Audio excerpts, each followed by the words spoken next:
Assalamualaikum adik-adik. Waalaikumsalam.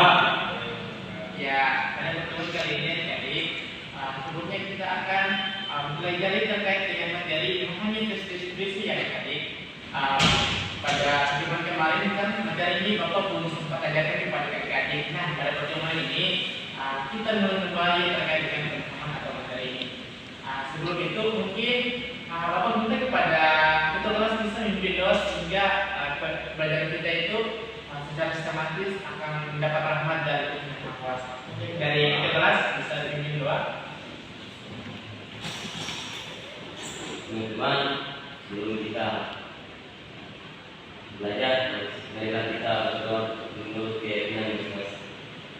Berdoa.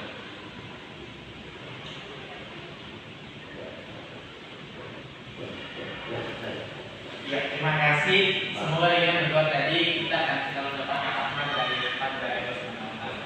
Nah, sebelum kita ke pembahasan lebih lanjut adik-adik, sini Bapak absen dulu ya.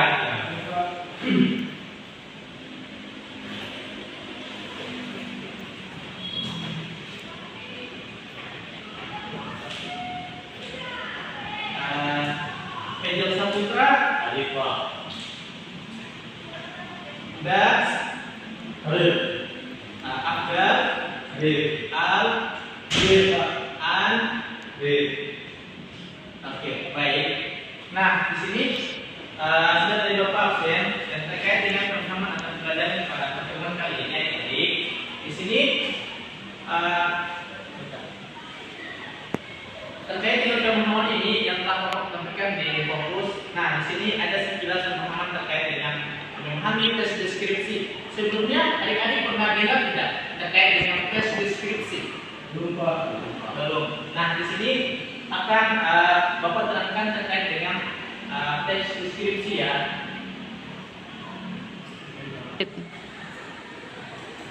Nah, di sini akan Bapak jelaskan terkait dengan pemahaman atau terkait dengan tes deskripsi.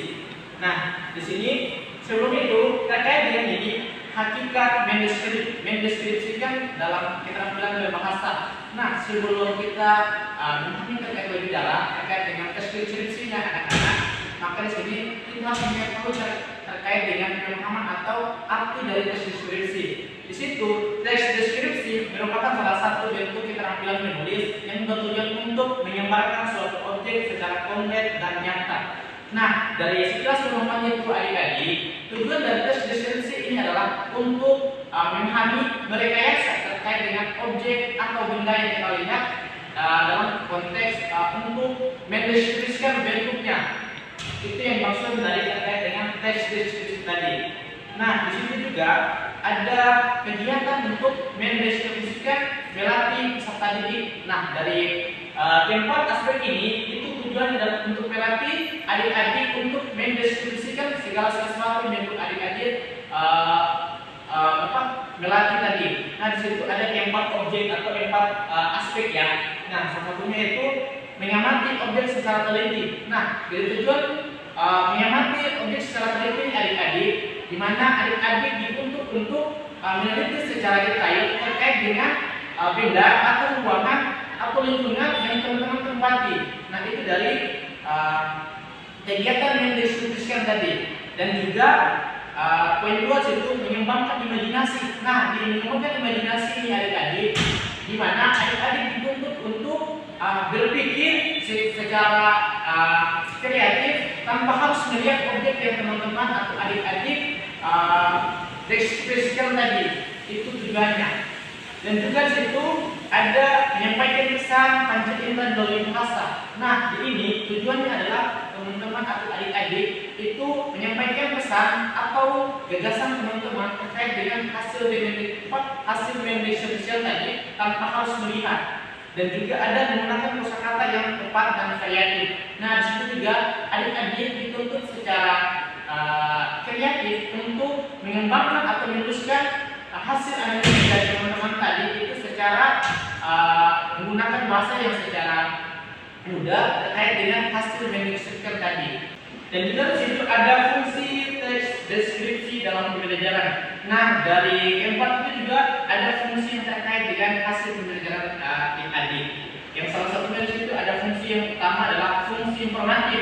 Nah, di fungsi informatis ini adalah memberikan gambaran jelas tentang sesuatu objek. Nah, yang dimaksud dengan fungsi informasi ini itu di mana adik-adik dituntut untuk memberikan gambaran secara jelas terkait dengan apa yang adik-adik mendeskripsikan tadi. Itu tujuan dari fungsi informatif tadi. Dan juga ada fungsi ekspresif. Nah, di situ tujuannya dari fungsi ini adalah menyalurkan perasaan menulis terhadap objek. Nah, yang telah saya Bapak ulas kembali terkait dengan materi tadi, bagaimana ini dituntut adik-adik untuk menulis kembali terkait dengan fenomena atau objek yang sudah adik-adik lihat, kemudian adik-adik mengekspresikan terkait dengan bentuk objek tersebut, menulis kembali tanpa harus melihat objek tersebut. Dan juga ada fungsi estetis. Nah, di situ juga fungsi estetis ini menimbulkan keindahan bahasa. Di situ adik-adik menuliskan bentuk atau objek yang adik-adik lihat itu secara indah, yang dimana digambarkan dari segi penulisan, dimana digambarkan secara bahasa, yang dimana penulisan adik-adik itu harus terlihat indah sehingga ketika membaca kembali itu merasa kayak terkesan bahwa adik-adik sekiranya ada di objek atau di lingkungan tersebut. Dan juga ada fungsi imajinatif. Nah, di situ digambarkan dari fungsi imajinatif itu bagaimana peran adik-adik sementara jenis teks deskripsi. Mungkin dari adik-adik pernah ketahui terkait dengan fungsi teks deskripsi secara subjektif dan objektif. Pernah mendengar tidak? Pernah. Ada mungkin sebagian tidak pernah, ada sebagian belum ya. Mungkin di sini bisa adik-adik membacakan terkait dengan fungsi deskripsi, bisa? Ya, baik, silakan. Deskripsi yaitu pembahasan tambahan berdasarkan isinya. Dan deskripsi dibagi menjadi dua jenis. Yang pertama, deskripsi subjektif. Deskripsi yang menggambarkan objek berdasarkan pendapat, perasaan, dan sudut pandang penulis. Nah, bagus sekali. Nah, itu merupakan pengertian dari fungsi atau deskripsi subjektif. Dan bisa saya bantu lagi pada adik-adik, mungkin dari adik Ali membacakan dari deskripsi subjektif boleh? Sehingga dia masuk ada situ.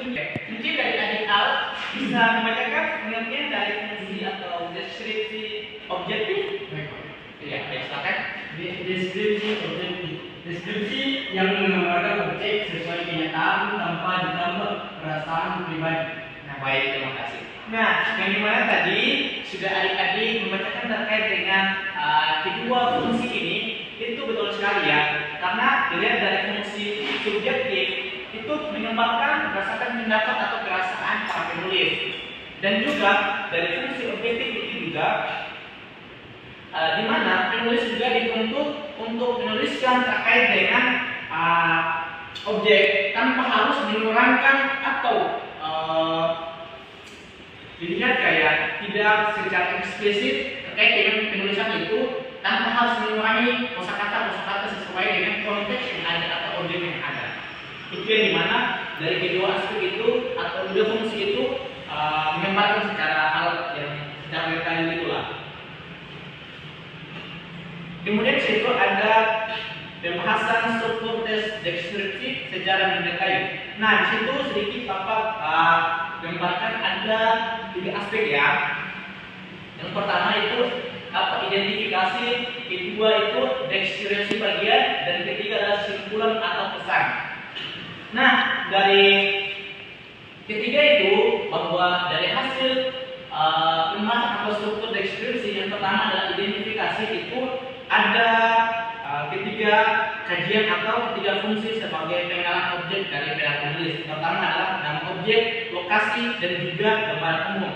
Nah, itu poin pertama dalam identifikasi dalam mendefinisikan objek atau lingkungan ya. Kemudian ada poin kedua itu deskripsi bagian. Nah, di situ ada keempat atau penulisan yang diuraikan dalam teks deskripsi bagian tadi, yaitu ada satu adalah ciri fisik atau bentuk warna, dan juga ada sifat atau objek, dan juga ada keadaan sekitar, kesan panca indera, penglihatan dan pengenalan dalam mendeskripsikan segala sesuatu. Dan juga ada simpulan atau kesan. Nah, di sini itu digambarkan secara baik karena dari hasil kedua, hasil pertama, pembahasan pertama dan kedua dan ketiga ini itu di mana penulis atau adik-adik digambarkan secara terkesan bahwa dari hasil penulisan tadi itu ada kesimpulan yang adik-adik ambil terkait dengan mendeskripsikan segala sesuatu tadi. Nah, itu melibatkan penilaian penulis atau perasaan yang dirasakan kepada adik-adik sementara menulis segala sesuatu tadi, dan juga harapan atau kesan yang mendalam terkait dengan tulisan-tulisan yang sudah adik-adik tuliskan tadi. Nah, mungkin itu nanti sebentar Bapak akan memberikan tugas kepada adik-adik sebagai pihak ajar dan adik di rumah nanti, yaitu akan mendeskripsikan segala sesuatu yang sesuai dengan keadaan yang ada di rumah adik-adik masing-masing, atau mendeskripsikan pantai atau rumah, kemudian mendeskripsikan kebun, demikian. Nah, sebelum itu ada situ poin terakhir ini adalah pembahasan langkah menyusun teks deskripsi. Nah, di situ ada 6 aspek ya adik-adik, yaitu menentukan objek, yang dimana objek sebaiknya dekat dalam kehidupan siswa seperti sekolah, rumah, atau lingkungan sekitar. Nah, yang sudah tadi Bapak sampaikan. Dan juga menyamai secara langsung siswa menggunakan manusia indera untuk mencatat ciri-ciri objek. Nah, yang dimana adik-adik sudah melihat objek itu atau sudah melihat suasana itu, kemudian mendeskripsikan, kemudian mencatat bagian penting. Nah, ini juga salah satu bentuk penting dalam mendeskripsikan segala sesuatu untuk mengingat kembali terkait dengan apa yang sudah adik-adik lihat tadi, dan juga menyusun kerangka deskripsi, dan juga kerangka ini terdiri dari identifikasi, deskripsi bagian, dan simpulan. Nah, tadi yang sudah kita ulas pada slide pertama tadi ya adik-adik.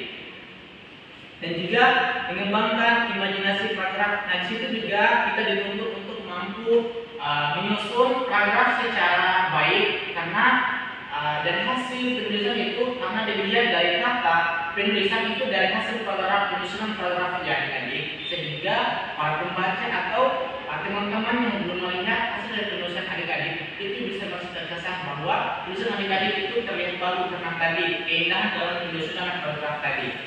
Dan juga, nah di situ adik-adik digambarkan bahwa memperbaiki tulisan atau menandai kata-kata yang benar dalam penulisan tadi. Nah, itu adalah hasil pembahasan dan pertemuan kita pada hari ini adik-adik. Mungkin dari sekilas pembahasan tadi atau penjelasan Bapak mungkin ada yang kurang berkenan dengan adik-adik, mungkin masih ada pertanyaan terkait dengan pertemuan ini adik-adik. Mungkin ada. Sehingga jelas ya. Baik, terima kasih. Nah, sebelum ini Bapak tugaskan kepada adik-adik sehingga pada pertemuan depan kita akan lanjutkan pembelajaran ini ya, yaitu tugas adik-adik mendeskripsikan segala sesuatu, yaitu bentuk dalam lingkungan adik-adik masing-masing, yaitu pantai, rumah, dan juga kebun. Bisa dipahami adik-adik? Ya, itulah pembahasan kita pada pertemuan kali ini. Nah, mungkin sekiranya itu adik-adik, mungkin dari pembahasan tadi, dari segi pembicaraan Bapak yang menyinggung perasaan adik-adik, mohon dimaafkan ya, karena selebihnya kami datang dari Bapak, lebihnya datang dari Maha Kuasa. Yang kami dari Bapak, wabillahi taufiq wal hidayah. Wassalamualaikum warahmatullahi wabarakatuh.